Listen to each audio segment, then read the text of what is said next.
going on, Wolfpack Nation? Welcome back to part 2 of our 2023 Pac-9 season rewind. In the first part, we talked a little bit about how the season went in general terms, and we broke down some offensive stats and some pitching stats. And this episode, I think we'll talk a little bit on the defense. We'll talk about portal. We'll talk about maybe our our expectations for next year. And it's really early, by the way. The portal is still in full effect, and we don't know how this is going to shape out. And we're recording this on 6/21, which, by the way, happy 2-year anniversary, I guess, of our College World Series epic victory over Vanderbilt. Oh yeah. I see. Yeah, you got your gear on from the College World Series, and Pac 13 shirt. There you go. Yeah, that was a good time, and I guess hopefully we'll get back there in the very near future. Yeah, we'll be back. We will. We will. Yeah. So, but all right. So I guess let's jump right in. And like I said, we talked offense and we talked pitching, and I guess we'll talk a little defense. And I don't know. Like for me, we touched about it a little bit on the end of the last episode about defense, and numbers wise, some good, some bad. Pretty much where we thought we were. Fielding percentage, we finished 9th in the conference at .975 for the season. That actually, though it was 9th, we were only a couple percentage points away from being like top 5. So it doesn't sound great on the surface, but it really wasn't as bad, especially as it was last year. I think we were like in the 960s, if I'm not mistaken. So I think we did statistically get better defensively. We finished right in the middle of the pack for errors at 52 on the season. So again, not great, not horrible, but obviously you want that number to be lower, especially from the year that we went to the College World Series that we were just talking about. We were like top 5 in the country or something ridiculous. Like we just had a great defensive team. So you definitely want to get back to those defensive ways. And then the one stat that I would like to see better, but there's probably some reasons why I think that we could have been better in this stat, was our pass balls and defensively from the catcher. We were 10th in pass balls, and so I thought some of that could have been because Cozy had to play so much and didn't get a lot of time off, and then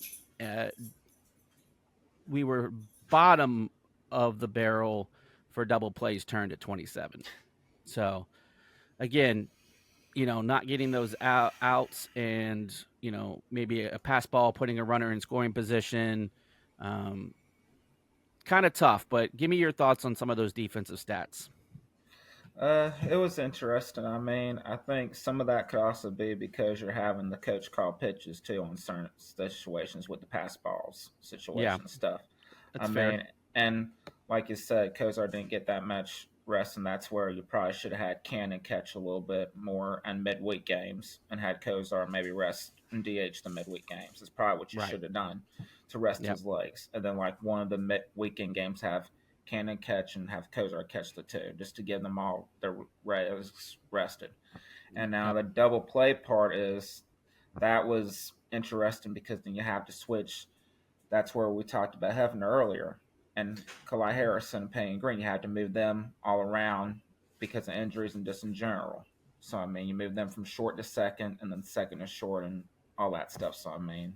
Right. No, that's some good points. And, Michael, I want to get your thoughts, and then I'll kind of chime in on both of your points.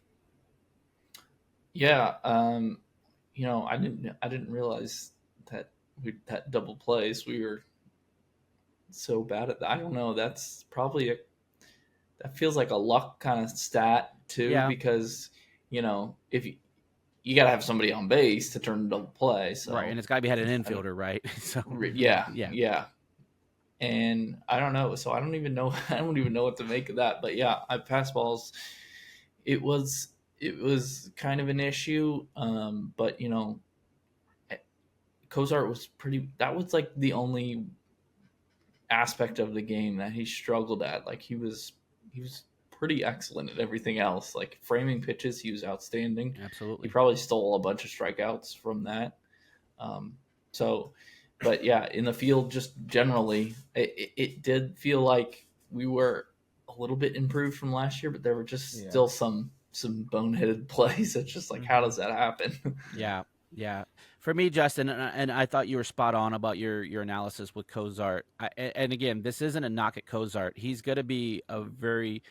a very good catcher, Hmm. and we'll talk about some of his accolades Yeah. here a little bit later in the episode when we talk about some of the individual awards. But I agree with you 100%. If I didn't do the exact numbers, but out of all the pass balls, only one of those was on Peebles. Mhm. So Cozy had like 12 of them. Uh, I agree that Peebles should have caught at least one. You know, Peebles should have been your midweek catcher. Bottom line, I'm not even Pretty going to much, yeah. sugarcoat that. And then at least at least every other series, maybe every series, you give Peebles the Sunday day game after a night game, right? Yeah. Right.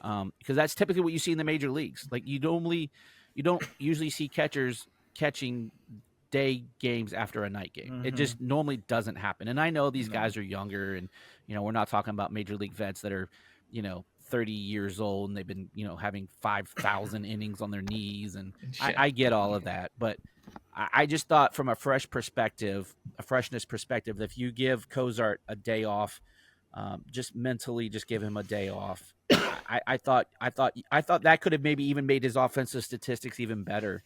Just Probably, yeah. when you're catching, look, I caught, and I didn't catch in the college level, so I'm not even going to pretend, but I caught through high school. And when you're catching in a 90-degree day, you're dropping 10 pounds of water weight.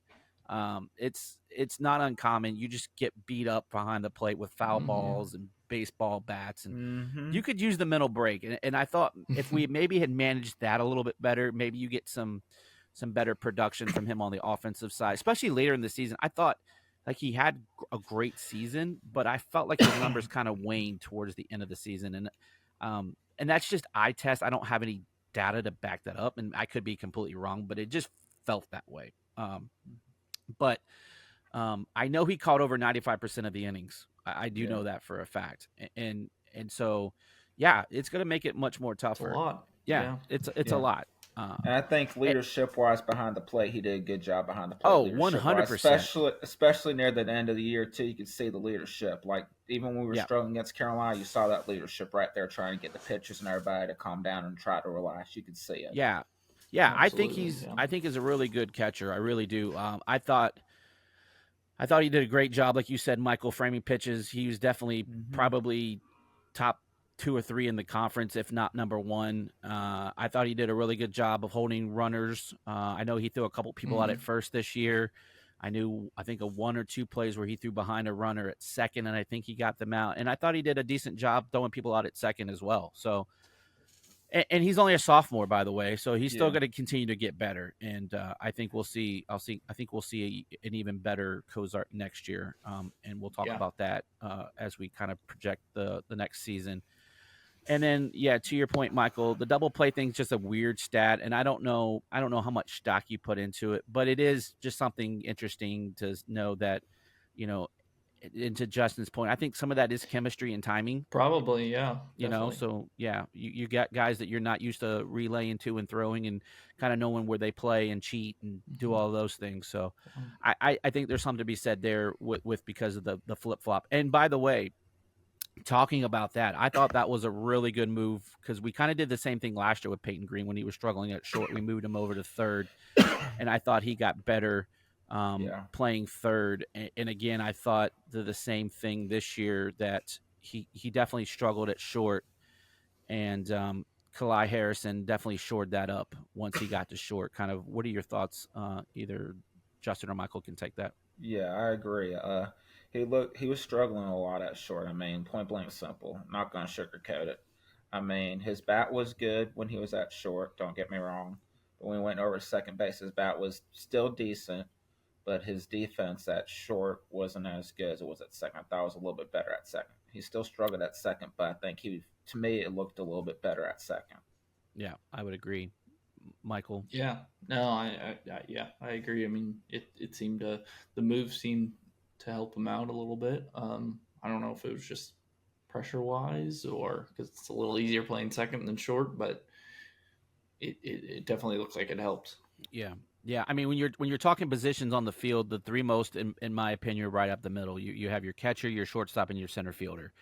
They all play pivotal roles in running your defense. And when you have a guy that's struggling defensively, you definitely need to shore that up. And I know offensive production is huge, but the three positions where you want to make sure you're defensively strong and you're not as much worried about the offense are those three positions. Mm-hmm. You have career shortstops like Omar Vizquel was like a 250 hitter, but he played like 50 years in the major league because he was sound Yeah. defensively. You have catchers the same way. One I think of is Tony Pena back in the day. I'm an old guy, Mm-hmm. so Mm-hmm. he was another guy that probably hit low 200s, but he played forever because he could call a game and play defensively. So for Yeah. me, it's I would rather you be defensively sound and not give up runs because you can win a game 1-0. It's hard to win a game when you Mm-hmm. start giving them 7, 8, 9 runs, right? Right. Right. Yep. So Good point. yeah. Okay, so I think we've talked enough about the defense, and again, we say all of that. We were better defensively this year. I mean, the Yeah, we were statistics do better. bore it out. Mm-hmm. Again, there was room for improvement. There's always room Mm-hmm. for improvement. I don't think you should ever settle on your laurels, and you should always get better.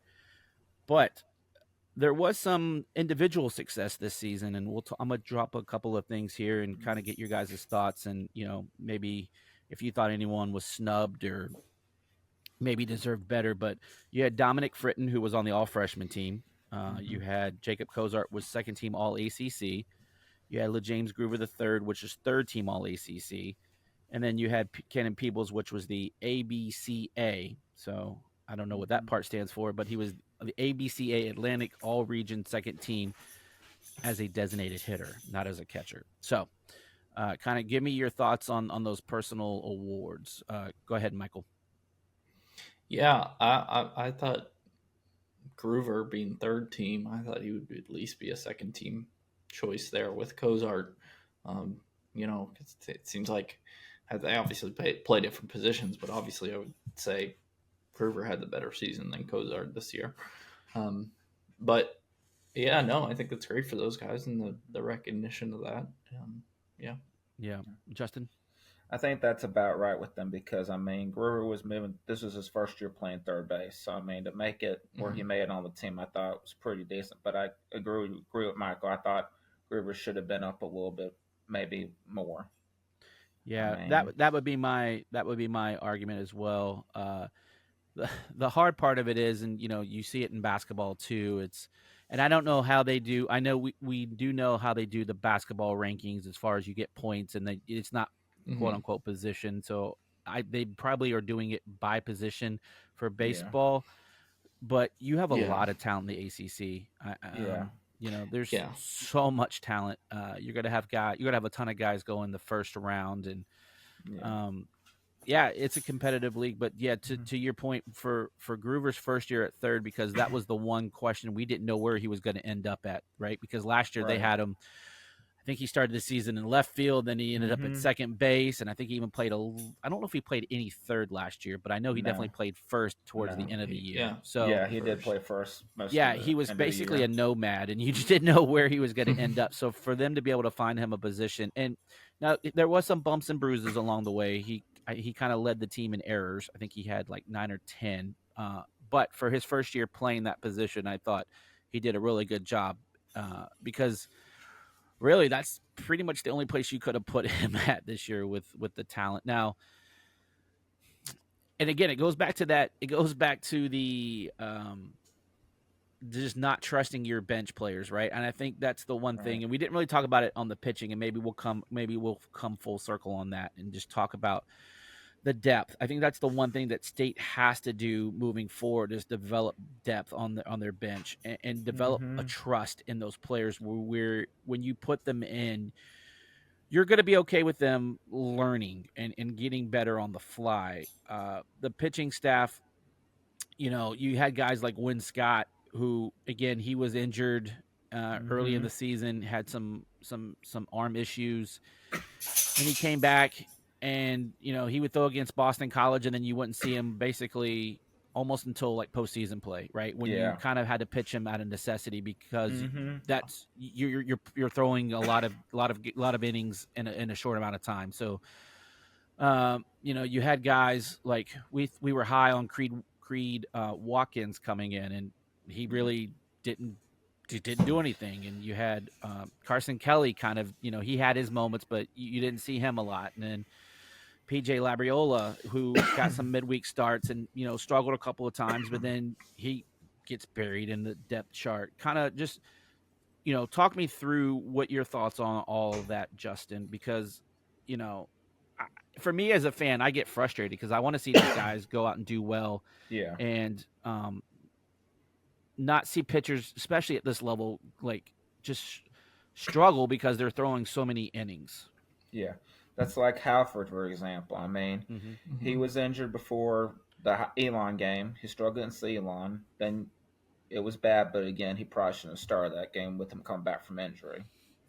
And then after that, you don't see him again until the postseason, pretty much, till Carolina game. And then you don't pitch him again after the Carolina game till the ACC tournament, and then against South Carolina. And I he did mean, he did really good against South Carolina, right? yeah, he did Yeah. good Like against he South kept us in the Carolina, game. and against I think he pitched against Miami too, if I believe. Yeah, I believe you're right. I I mean, believe and you're right. then and Big John pitched good at times. Yep. I Yep. mean, and then you had like we were saying, Creed. Creed, you could tell he had potential there. It's just the consistency and all that stuff. And then, like we said with When Scott was had good potential, but then the injury happened in his first outing. Yep. I mean, there was a lot of, and then Everett Harris, that's another freshman that didn't really pitch a lot, but when he was out there, at times he looked like he had potential to be really good Mm-hmm. out of bullpen. So I mean, you had some young guys that probably should have pitched more, and then you got Smith. There, you got him, another freshman that didn't pitch a lot, but he had potential to be really good too. So I mean, Yep. there was a lot of young pitchers and some guys you got from the pool, and some guys had coming back from last year and the year before that were injured that came back that I thought should have pitched more than what they did. Yeah. And Yeah. bullpen Yeah. It wise, just seemed like towards the end of the year, you didn't use enough guys during the regular season, and guys were a little bit worn out when you got to the yeah, postseason. Before we continue, I want to take a quick second to tell you about our sponsor, Flatlands Jessup Insurance Group, that has your whole world covered, with agents in 5 offices throughout eastern North Carolina to help you decide how much coverage you need, offering policies for home and auto, recreational vehicles, commercial, crop, health, life, and employee benefits. They are able to combine options to find a comprehensive solution that works for you. Flatlands Jessup protects the things you love so you can spend less time worrying and more time enjoying them. Find them on Facebook and Instagram at Flatlands Jessup. You can also visit their webpage at www.flatlandsjessup.com. So please make sure to go and check them out. Yeah. Just looking, I got some stats here. Just looking at them, you have uh, Andrew Schaffner, Rio Britton, PJ Labriola, Carson Kelly, and yeah, that's those four. So all those guys had 20 plus innings, mm-hmm. and then you have Halford, Watkins, Harris, Scott, Smith, and I always Big John. I always screw his last name up, Morala. But all those combined didn't equal 20 innings. yeah. Yeah, that's crazy. I mean, So yeah, it's the pitching. Coach Chrysler has his. I won't call him favorites. Like that's not the right term, but he had his trusted, four guys out of the pen Yeah. to four guys really, and really Labriola he had four starts, so 20 of yeah, his innings were starter innings. So yeah, pretty much his innings were all starter. I think he had like maybe I know the East Carolina game he came in relief, the one that was at home, but I yeah, I, I don't actually. Let me see here. He had 13 appearances with four starts. So he made 11. He made 11 other appearances, but innings pitch wise, he didn't. He would come in and not get an out, or he'd get one out, right? So that only counts as yeah, 1/3 of an inning. So the innings, it wasn't there, but these other guys' his appearances, they're not much. So I don't mm, know. I mean, like John Morala had 13 appearances, but only threw 8 innings. So yeah. I again, thought he he's should a have kind of pitched specialist. more. Yeah, he Right. should pitch more than like Schaffner. I thought Schaffner should have got maybe a chance as a midweek guy. Yeah. Same with Smith. I mean, and then when PJ he had one bad outing in midweek, and then after that you didn't see him that again. Nope. So I Nope. mean, he was a guy that I thought should have got a little bit more chance in the midweek games, even though it was one out. But he still should have saw what he could have done after that. Because after that, when he pitched against Clemson, that game where we were getting beat bad, he pitched good against his former team. So I Yep. mean, Yeah, that was at that Saturday times, night game.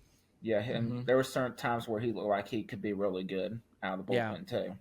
Yeah. So I Kind of, mean, Michael, what are your thoughts? Because I mean, I don't know the eye test because you had guys like that just it felt like they were getting overused, and maybe I'm wrong, but kind of what are your thoughts on all of that?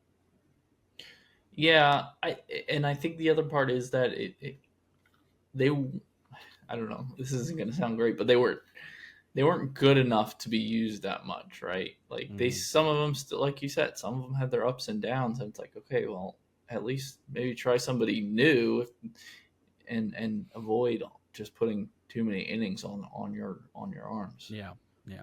So, well, again, like I said, I think we've kind of got three takeaways here. One, we have to develop depth both on the bench. Find guys that can kind of play multiple positions because it felt like we ran out of infielders at times last year. Outfielders weren't a problem. Developing some trust, if you will, and then third, developing your bullpen to where again, because we said it, like your starting pitching was really good, and that you end up yeah, losing games with your bullpen one way or the other, and it wasn't all on the pitching itself, right?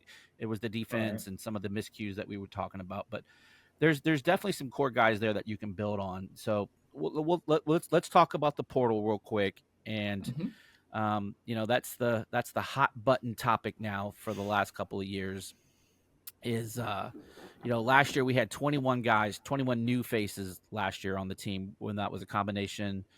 I think we had 13 or 14 transfers and like 8 recruits or something like that if my memory Yeah, serves me correctly, and so we're going to be looking at something very similar, and this is the new norm.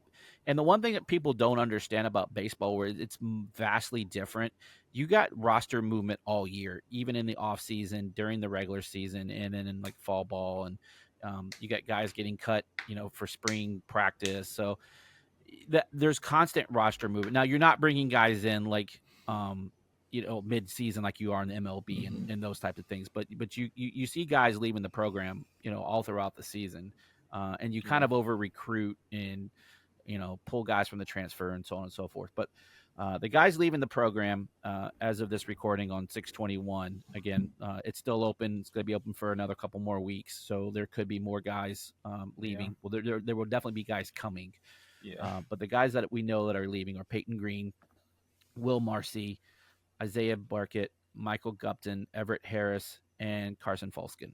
So those are your guys that hmm are definitely transferring out. and Sipple. And Sipple, yeah, he got. I guess he was on the spring roster, wasn't he? Yeah, he was on spring roster. Yeah, yeah. So there's some other names out there in the portal that really weren't on the spring roster, so I'm not really including them in there. But you're right, Yeah. Sipple was one of them. Uh, are there any surprises, Michael, to you that you thought, well, maybe they should have stayed? You're kind of surprised by it. Oh, and we'll mention Cannon Peebles, but I kind of wanted to save hmm him for last. But don't we won't talk about Peebles until the very end Yeah. because we want to talk about that Yeah. specifically. Yeah. I, I mean, no, not Right. really. Right. It- No, I mean you're right. After, yeah, at this point, it's like where you are today in college sports, not just baseball. It's Yep. it's a year-to-year thing. So, no, not really. I'm not surprised. Yeah. Yeah. You, Justin, anything that really jumps out at you? Uh, Not really, to be honest. I mean, Right. I'm not surprised about Barkin and Gupton. That's not surprising on one hand because they didn't really get a chance to play as much as I thought they should have. Right. I Same mean, with and Harris, then right? same with Harris. I mean, Harrison, I thought he should have pitched more than what he did. Yep. I mean, So those are your three true freshmen that are departing the program. And you yeah, got guys like Will Marcy. He's played all over the place. He's played first base. He's played outfield. He just never could really find a steady home. no, He's shown flashes where He thought he could be, a building block, but it just never worked out for No. whatever reason.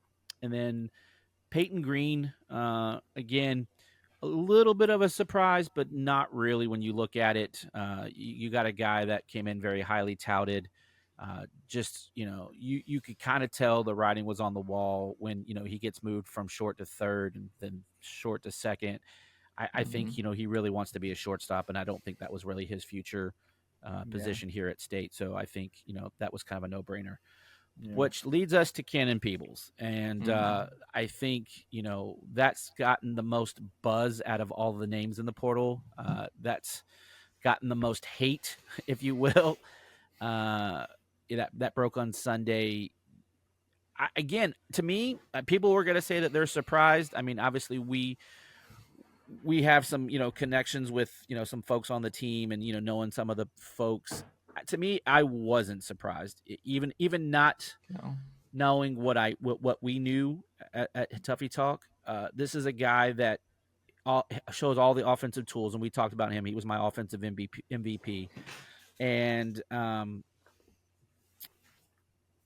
just didn't get any playing time behind the dish. And we talked about it. And you need playing time, especially if you're, he's coming up in his sophomore year.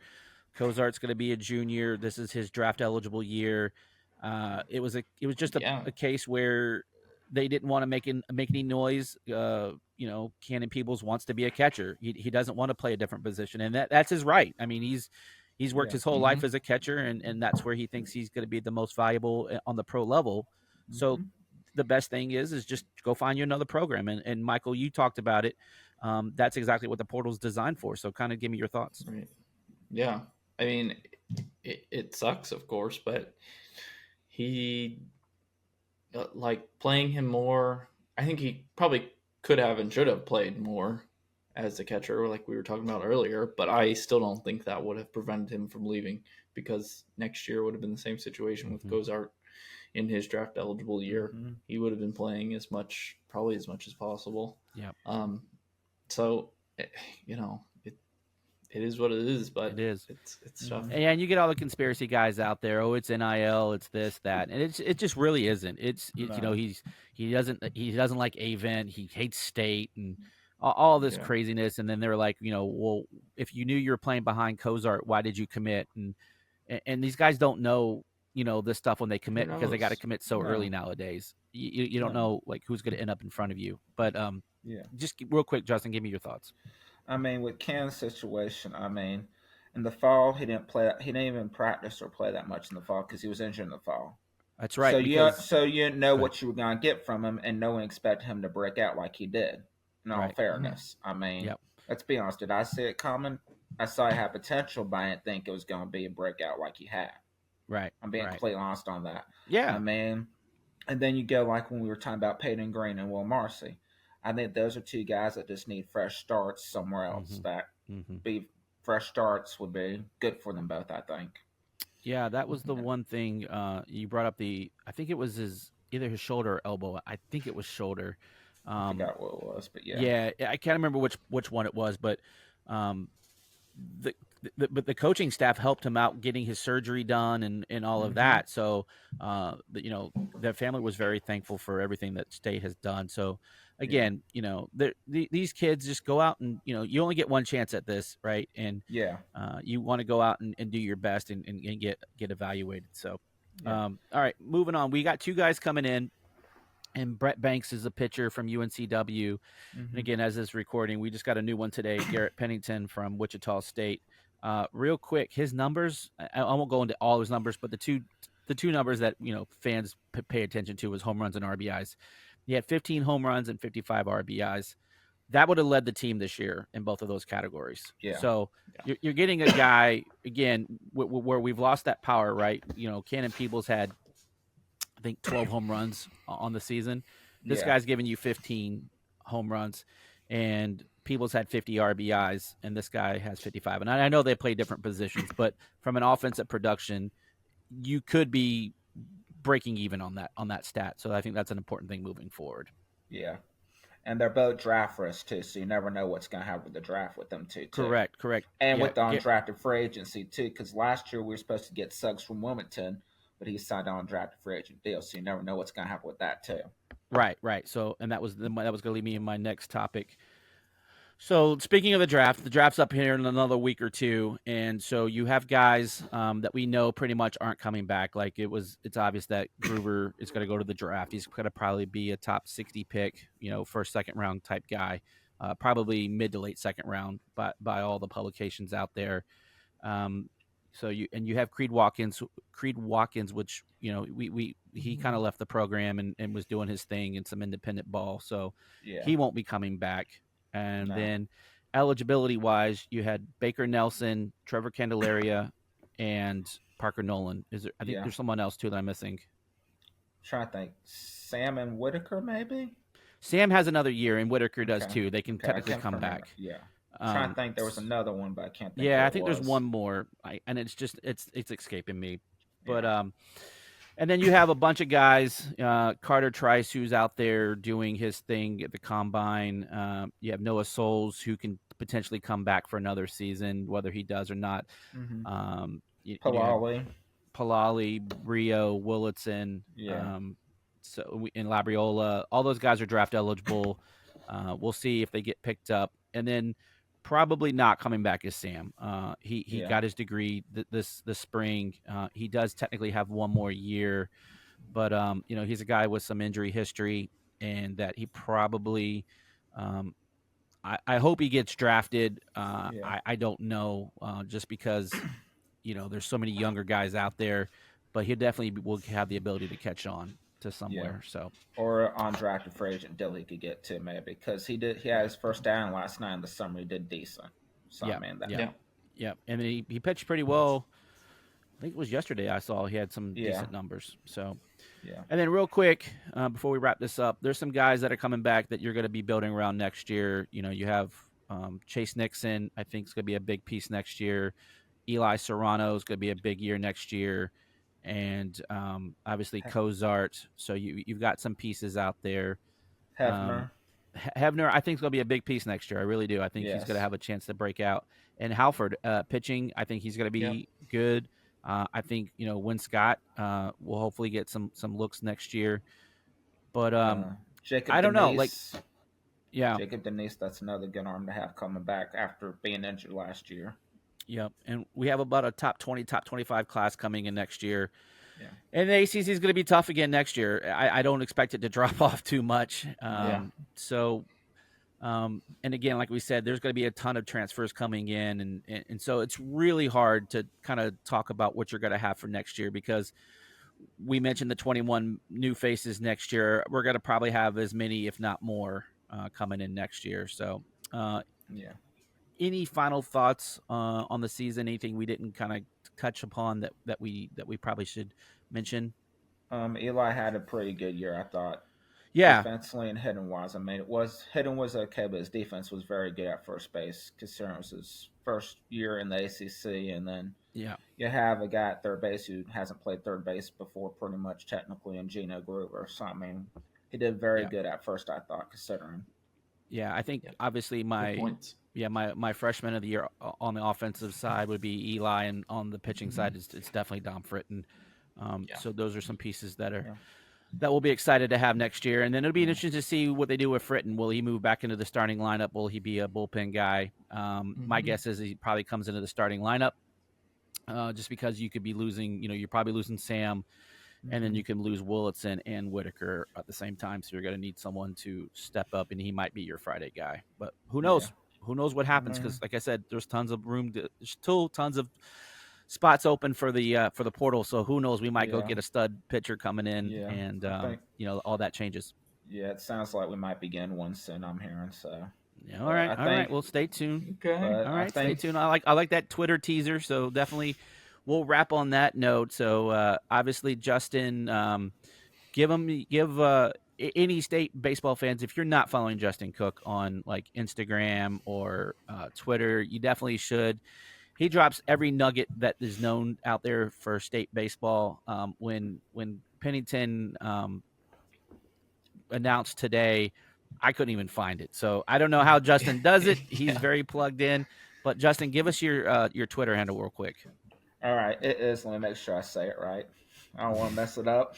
I'll put him on the spot. We'll put it in the description too. No, yeah, it's Justin L. Cooke Okay. with There the you E go. at So- with the E at the end. Yeah, that's right, with the E. So, but yeah, go give Justin a follow for baseball. He's always, and he follows all the sports too. It's not just baseball, Yeah. but he is the Pac-9 whisperer, as Yeah. I call him. Yeah. So And you'll see me at the women's basketball games too. I'll yeah, be there. Justin's always at women's basketball too. There you go. Yep. So, all right, for Justin, Michael, and myself, we appreciate you guys tuning in, and as always, hit that like button, subscribe if you haven't already done so. Follow us on Twitter. We just hit 13,000 followers on Twitter, so we got another milestone there.